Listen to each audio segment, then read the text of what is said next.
Welcome back to our channel. ఈ రోజు వీడియోలో అయితే మంచి సెమీ పట్టు శారీ చూడండి.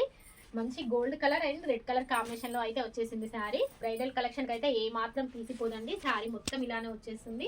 ఇది వచ్చేసి శారీ బార్డర్ వచ్చేసి చూడండి, బార్డర్ కూడా ఫ్లవర్ డిజైన్ తో వచ్చేసింది. ఇది వచ్చేసి పై బార్డర్, ఇది వచ్చేసి కింది బార్డర్ అండ్ శారీ మొత్తం ఇలా ఫ్లవర్ డిజైన్ అయితే వచ్చేస్తుంది. వచ్చేసి పళ్ళు అండ్ ఇది వచ్చేసి బ్లౌజ్. అండ్ ఇందులోనే ఇంకో కలర్ కాంబినేషన్ అండ్ ఈ కలర్ కాంబినేషన్ కూడా చూడండి, silver colour and red colour combination తో వచ్చింది. అయితే సేమ్ ఉంటుంది. ఒకటి గోల్డ్ కలర్ శారీ, ఇది వచ్చేసి సిల్వర్ కలర్ తో వచ్చేస్తుంది. శారీ మొత్తం ఇలా వచ్చేస్తుంది. ఇలా ఫ్లవర్ డిజైన్ తో హైలైట్ గా ఉంది. అండ్ ఇది వచ్చేసి బార్డర్, పై బార్డర్, కింది బార్డర్ వచ్చేసి ఇలా వచ్చేస్తుంది. అండ్ ఇది వచ్చేసి పళ్ళు, ఇది వచ్చేసి బ్లౌజ్. బ్రైడల్ కలెక్షన్ అయితే ఏ మాత్రం తీసిపోదండి. సూపర్ గా ఉన్నాయి శారీస్, మంచి లైట్ వెయిట్ గా ఉన్నాయి. ఎవరు కూడా మిస్ చేసుకోకండి. All over India free shipping. నచ్చిన వాళ్ళు స్క్రీన్ షాట్ తీసి వాట్సాప్ చేయండి. Lahari 66 collection like and subscribe చేయడం మాత్రం మర్చిపోకండి. 2 కలర్ కాంబినేషన్స్ ఉన్నాయి. Thank you.